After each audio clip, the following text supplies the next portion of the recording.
What's going on, peeps? Welcome back to my world famous series, The Appeal. This series is dedicated to covering controversial or polarizing musical acts and creators to find out why people enjoy them as much as they do. Today, I've decided to cover the one and only Mori Calliope. So this is a hip-hop and electropop VTuber slash V-musician who seems to have controversy glued to her at all times, but she has millions of loyal followers that could care less. I've always been curious about this creator, mainly due to how fascinating a virtual YouTuber musician is in general. Just look at Iron Mouse smashing the Twitch subscribers record months ago. The closest I've covered something like this is Sodikin, and that went pretty damn well, I think. Before this video, I hadn't heard a single song from Mori, so I have absolutely no bias here. Some people say she's bad news, Jesus, Japanese, while others say she's a genius. I guess I'll take one for the team and be the middleman, doing a deep dive into her easy to manage catalog, interact with her fan base, and break down all the elements of why people like her to solve the mystery of the appeal of Mori Calliope.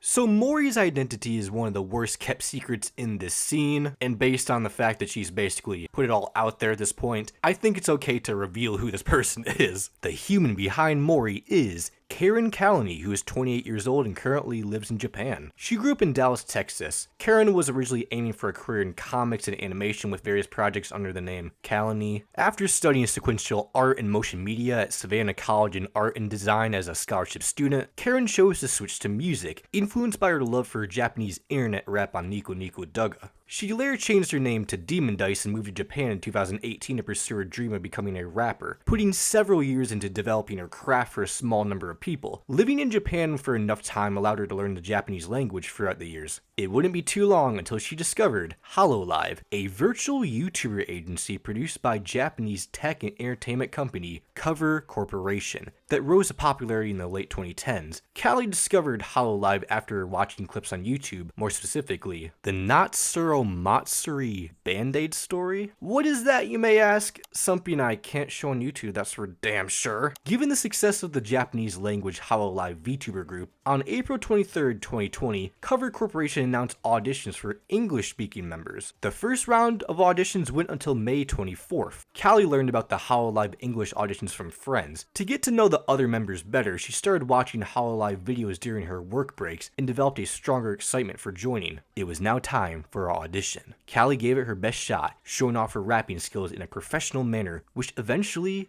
got her selected. She couldn't believe she did it, but it turns out hard work pays off. For the next few months, the development of her Mori Calliope character began. Her backstory is quite weird. It's been described as Grim Reaper-like. Heck, she's apparently his first apprentice. Basically, she wasn't finding much success as a normal person in the world's medical system, so she decided to become a VTuber to collect souls. She has long, straight pink hair, a small black crown with a transparent veil, and pink eyes. She wears a black cape that features sharp white teeth. Her character is inspired by the Shimigami, or death gods, and her fanbase is called the Deadbeats. Her design was created by Yukisami, and her birthday is April 4th. She would then be placed in a 5-member Hololive English Myth subgroup. The members of Myth started their training in June 2020. On September 8th, 2020, this new group of VTubers were set to invade Hololive. These 5 virtual stars made their streaming debuts back-to-back on September 12th and 13th. Mori was among the 5, making her debut on September 12th with "Excuse my rudeness, but could you please RIP." The same day of the song's release, she reached 100,000 subscribers on YouTube. Her subscriber growth was absolutely insane, earning 100,000 subs every 2 weeks after her debut. Her debut EP Deadbeats was released on October 17th, 2020 under Cover Corporation. Besides putting out music, Mori also streams video games on her channel. After weeks of insane growth, Mori reached 1 million subscribers on January 25th, 2021. Another EP, Your Mori, followed on April 4th, 2021. Her records charted pretty well on the Oricon Albums Chart, which is basically the Japanese equivalent to the Billboard 200. During September 2021, Mori was a part of Hololive's English North American tour. On March 21st, 2022, her debut album UnAlive was released. Heading into April, Mori would score her first major label deal with EMI Records, owned by Universal Music Group. This provided her a bigger production budget going forward, giving us the Shimigami No EP, released on July 20th, 2022 under EMI. A day later, Mori held her first solo show, New Underworld Order, in Tokyo. On December 16th, 2022, her second album, Sinderella, was released, featuring themes related to the 7 deadly sins and personal guilt. Now, 2023 was a big year for Mori, as throughout, she found herself as a guest during the Anime Festival in Asia and Anime NYC. In July 2023, she released a song, Future Island, which celebrates volume 106 of One Piece. Jigoku 6 EP was released on August 18, 2023, where Mori goes through her own personal hell, with each level symbolized by a song. On December 19, 2023, she won the Best Music VTuber Award at the VTuber Awards. In March 2024, it was announced that she would sing the ending theme titled Go Getters for the anime Suicide Squad Isekai in collaboration with Warner Brothers. Most recently, her third album, Phantomime, was released on August 16, 2024. Mori is currently one of the most popular VTubers out there, only being challenged by VTuber pioneer Kazuna AI and Gorgura. It's just inspiring to see how she went from an aspiring animator in Texas to a small internet rapper in the Japanese scene to taking a chance to audition for the most successful VTuber company to millions of fans across the world.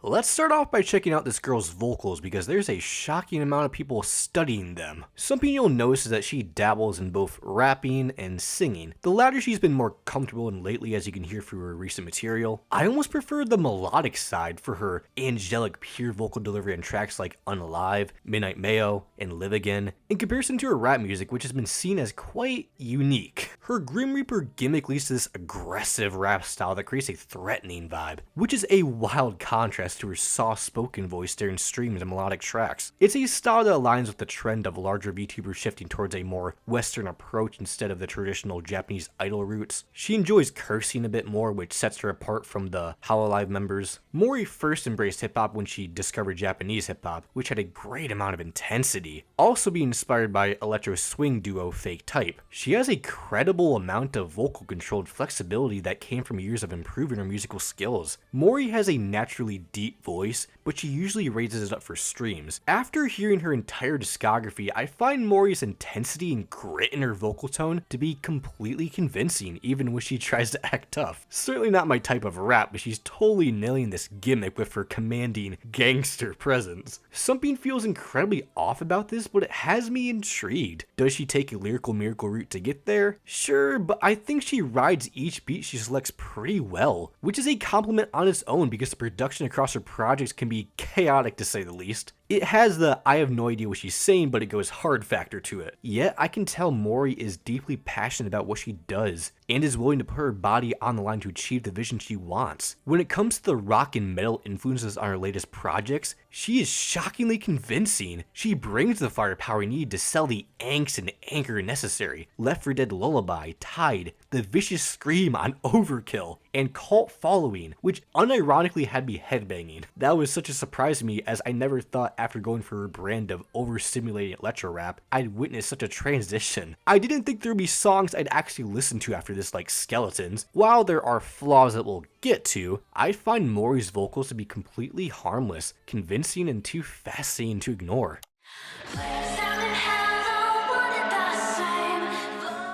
I don't recall I've covered a multilingual artist on this channel, which makes Mori stand out to me. She is fluent in English, primarily speaking that language during live streams, but she knows a great amount of Japanese from her time in Japan to make her a perfect fit for the Hololive English market. I'm sure it took a lot of hard work to learn it, so you gotta give her props for that. I don't personally know how to speak the language, but her fans have noticed her improvement over the years as expected. Her ability to write music in both English and Japanese only expands her accessibility across the globe. And something I've noticed throughout her songs is that there will be chunks that are English and chunks that are Japanese. And so it had me ask this question that I've thought about for a long time, seeing how K-pop artists break into the States do the same thing. How do multilingual musicians decide what parts to state in English and state in a different language? My first assumption was that it was completely random and unintentional. My second assumption, especially given Mori's lore, is that she purposefully keeps certain lyrics in a different language to make listeners from both sides interested in what she said, allowing the listener to look even deeper into what she's trying to communicate. A hidden message lost in translation. Pretty genius concept. If not, it could be possible that the song just flows better in a different language. It makes the tune more catchy and appealing if it's in English, you know? I'd personally love to hear everyone else's theory, as this concept just makes Mori's music more intriguing to me. We'd run right through. Speaking of concepts, there are a range of concepts in storytelling from Mori that I found to be engaging for myself and likely her fans. She speaks about her identity as a live streamer slash musician slash soul taker on The Grim Reaper as a live streamer. Then there's the 5 minutes of anthemic symphonic pop of UnAlive, which just feels like the formation of the Mori character, from when it was just a thought within, to taking that chance, to facing the pressures of this career. I find the last line to be telling. In death, I'm somehow more alive, meaning when she's put down, she feels like she has something to prove, which makes her feel more alive. The story can be told within the music video she has animated for her like Q. This is a duet with Galgura that, based on the music video's storytelling, is a battle between the two creators that ends in them coming together to share this queendom. I'd really encourage anyone to watch these. They are incredibly well put together. I also find her closing tracks to be clever, as they definitely feel conclusive in the subject matter and tone. The symphonic pop of Ouroboros is an enchanting conclusion to UnAlive, where this journey ends as she descends somewhere new yet familiar. It can hint at a new change of sound or a new addition to her story. The Ouroboros is known as a cycle of life, death, and rebirth, so this could be what Mori is going through. A reaper is born, lives, the underground calls for her, and now she ascends for a possible rebirth, making Sinderella a haunting follow-up centered around the 7 deadly sins that ultimately control and destroy Mori. Wrath is displayed on Taste of Death, where Mori stalks her prey before she attacks and puts them to death. Envy on Wanted Wasted, and Glass Slipper, where she struggles to deal with fame and this desire for love. I'm Greedy is self-explanatory, with the generic flexing throughout while dismissing criticism with the fact she's still successful. Soul Food is a case of gluttony and pride that sees Mori self-deprecating again, claiming to have no skill, seeing herself as a punching bag that deserves pain, and mocking the genre she's a part of. She's pretty much dumping all her insecurities and what people say online about her. Her way of hitting back at the haters is, well, I got you to listen at least, making internet brain rot a prideful statement. She basically calls out the people she has offended through her past work and pretty much mocks them as these keyboard warriors. I've offended you. What are you gonna do about it? This song is fire on mute. Get woke or get gone. It's an anti-cancel culture song. I'm guessing it is the Demon Dice stuff that set people off, because everything I've heard from Mori has been quite inoffensive. Oh yeah, on Nezumi's scheme, she literally calls herself God. I see this as a mockery of arrogance and false confidence, really. Finally, the sin of sloth infects Dance Past Midnight and the creative burnout and guilt she feels on death sentence. Her 2023 EP lays Mori to rest for the time being. 6 Feet Under feels like Mori has aspirations to put herself to rest, feeling like there is nothing left for her. She hopes people remember her and are proud in a sense, with the powerful symphonic rock ballad Left for Dead Lullaby tying in with the death theme, where she is put to rest and sinks below the 7 layers of hell. Mori hit rock bottom. However, there is this promise that she'll be back, and this is not the end, as she shows a lot of growth on her latest and by far greatest release, Phantomime. Intro track Tide follows Left for Dead Lullaby. This is Mori rising from the grave, back to where she left off, an uplifting, never say die attitude. Mori has a plan to achieve revenge on sneaking that involves her sneaking through enemy lines with weapons in hand. Cult following sees Mori attempting to initiate people into an army or cult of hers. I can also see this as a critique of cults in general for the fact that you have to give up your identity and free will to follow these people. Skeletons addresses the fact that there's going to be bumps in the road, things that are out of your control, and moments you wonder what you could have done better. You just gotta tell yourself that at the end of the day, it's gonna be worth it. Why imagine a better world when you could just live instead to achieve it? It gets pretty depressing towards the end, saying goodbye to someone in your life on last days, with the finale through the blue being inspired by a funeral where everyone was given a blue balloon. After the ceremony, they all went to the back of the reception area and released the balloons into the sky, mourning the loss of someone special and hoping to get over it someday, possibly by letting go of those balloons into the sky. Mori is supposed to be a character, yet everything being told here feels real.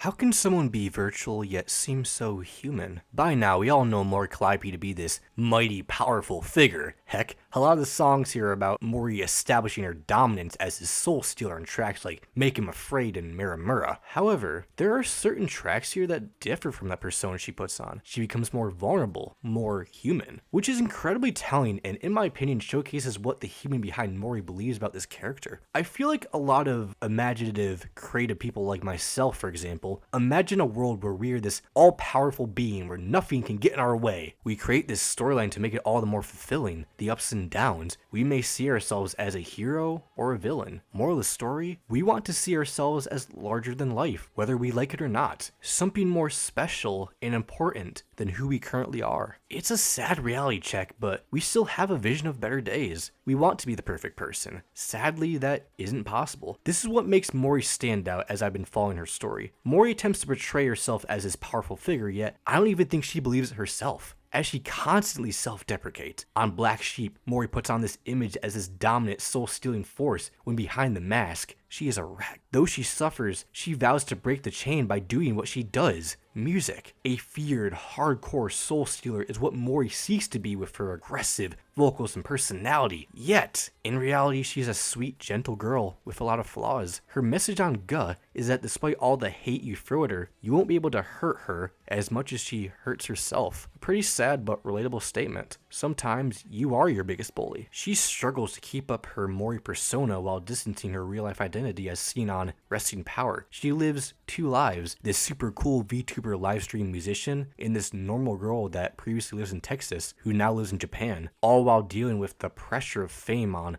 Wanted, Wasted, and You're Not Special, exploring a depressing view on life where she feels like nobody is special and can be easily replaced, especially in the music industry, where she falls in line to keep up with demands. I'm sure some people see her self-deprecating as cringe. For me, there's something about the way she can say so little and make it mean so much. One line in a song can tell you all you need to know about her. I'm sure fans can see themselves in her, as Mori is able to articulate words to those who are unable to express themselves. The type of people who aspire to do big things, yet they always seem to come up short. Mori felt dissatisfied with her career on Glass Slipper after everything she's been through. She felt like her dreams were dead, as this glass slipper she seeked doesn't appear to fit. Once she hit rock bottom at the end of Jigoku 6, she desired to resurrect in a big way, leading to the clear maturity of Phantomime. Danmei explores having a positive mindset that bets on yourself to succeed even at your lowest. Setbacks can lead you to grow as a person. Despite all her flashy, superhuman traits, Mori to me is shockingly raw for the brand she presents.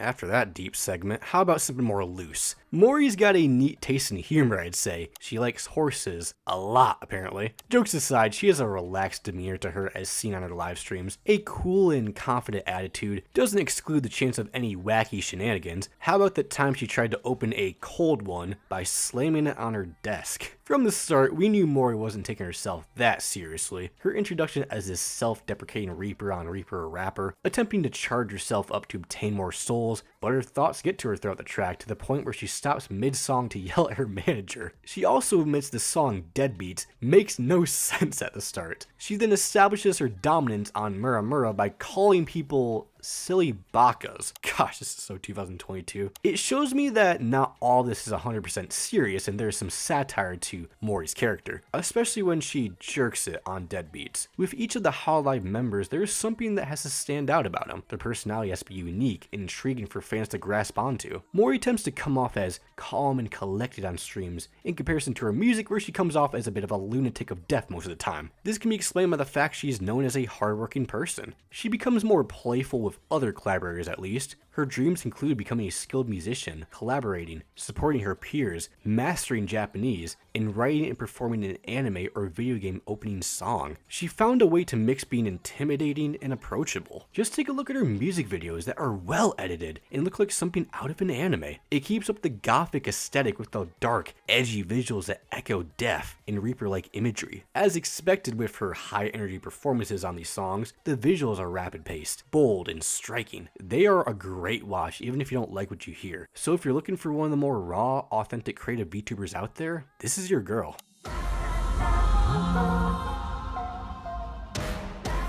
How does one describe Mori's production? For me, it's pure alternative madness. I feel like the beats alone will distract Mori's victims enough by how fascinating and over the top they are to give her the time to take their souls. Across the board, you're going to expect overstimulating, overly layered electropop that only the mightiest can survive through, aka the deadbeats. To normal people, it's overblown. To deadbeats, it's perfect. The throbbing bass, colorful synthwork, pitch shifting, intense drum machines inspired by Western trap, cinematic strings, dramatic piano lines, and recently, gritty guitars built for rock metal fusions. It's complete chaos that doesn't always stick the landing for me, but I can't lie, it is fascinating to experience. Even songs I dislike from her, I just sit there stunned by what I am listening to. It makes you want to get up, dance, rave, and do anything you set your mind to. Are you not entertained? Apparently this style of J-pop is common overseas. This is just what I hear as an outsider from Michigan. I do want to highlight a few moments. The beatboxing of Reaper Rapper, jazzy swing of Ijimeko Boli, anthemic synth pop of UnAlive and Ouroboros, the eerie rage production of I'm Greedy, enchanting dream pop atmosphere of Glass Slipper, bouncy future bass of Future Island, with a cool beat switch towards the end, a symphonic rock ballad Left for Dead lullaby, the feisty, unapologetic go-getters, aggressive alt metal on Overkill, introspective groovy piano pop on Skeletons, and a powerful rap rock cut 6 feet under. Others have to be described in more than 3 words. I found Camouflage to be pretty fun, like 2010's club era fun. Give this to Britney Spears or Kesha,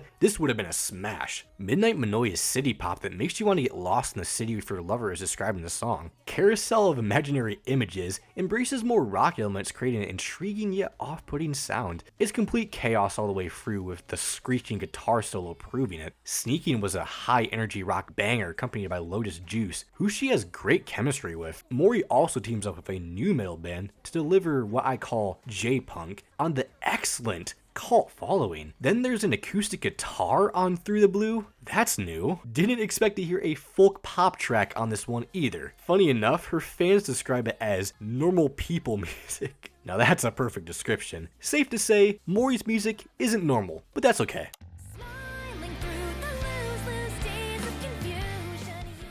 Knowing that she's a live streamer that needs to interact with hundreds of thousands of people on a daily basis, it's good to know that Mori appreciates the fanbase she has. She has built a strong fanbase for a reason that are absolute diehards, obtained not just by being platformed by a huge company. She's incredibly popular for a reason, y'all. Let's not discredit that fact. I love the way she gasses up her fanbase of deadbeats on Excuse My Rudeness and promises to give her fans joy. Off with Their Heads is a fun electro-pop trap combination that encourages you to fight. I'm sure fans could use this as a great gaming or gym music for intense sessions. I feel like all you gotta do is turn on a playlist of her most hype songs and suddenly you're killing it on the battlefield. Mori has a lot of great advice for the deadbeats too, telling people to ignore hate and keep going on Holy Studio, as it only distracts you from improving. Those hours you waste beefing with someone online could have been used to better you, having a positive mindset on Dome. There's genuine love displayed on Lose Lose Days, a heartwarming piece where even when Mori is having a rough day, she is going to smile anyway, in order to make her fans proud, before saying goodbye to them for the time being with hopes to see them again and live again. She's unafraid to dive into serious topics on stream and has thoughtful discussions with her viewers. Music aside, you can't deny how wholesome she is as a person.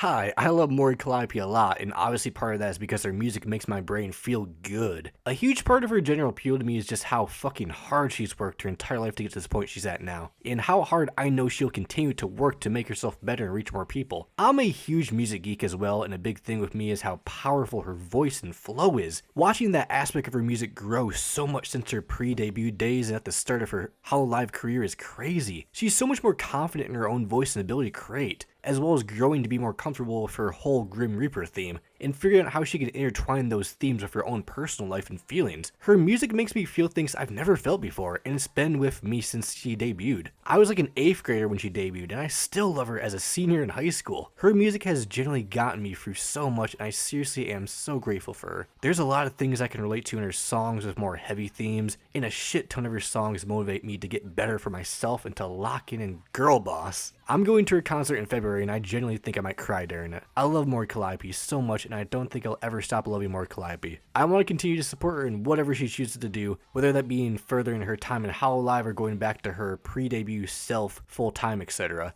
I just love her a lot. Genuinely, I really love her musical style, especially in her recent work. Projects like Jigoku 6 and Phantomime featuring some incredible J-rock rap music alongside J-pop rap, and I feel like she's honestly one of the few artists I feel like has been able to properly combine the styles of J-rock, pop, with rap, and it creates for a really cool style within her music. Her writing is also really good. She's one of the few VTuber musicians who does all the lyrics for their music, which allows there to be a strong personal touch with her music. Jigoku 6 focused pretty heavily on her own personal emotions and fears. Phantomime had songs that dug into personal life experiences of hers, which is something you don't tend to see in VTuber music. While she isn't a perfect artist by any means, she clearly has shown tons of growth throughout her music, and I'm more than happy with saying she is one of the most unique figures in the VTuber sphere, and even J-pop as a whole. I feel personally she gets a bit of a bad rap because of a few hand-selected songs, when most people haven't heard her full discography and seen just how much her music has evolved over the years. I mean, people can point at songs like RIP Sneakin' or the junk released under her other name, when at the same time she's putting out some incredible songs like Cult Following or Skeletons, with some incredible people in the industry. Those few misses are only really a small part of her discography, and I think more people need to go into her other music with a genuinely unbiased outlook.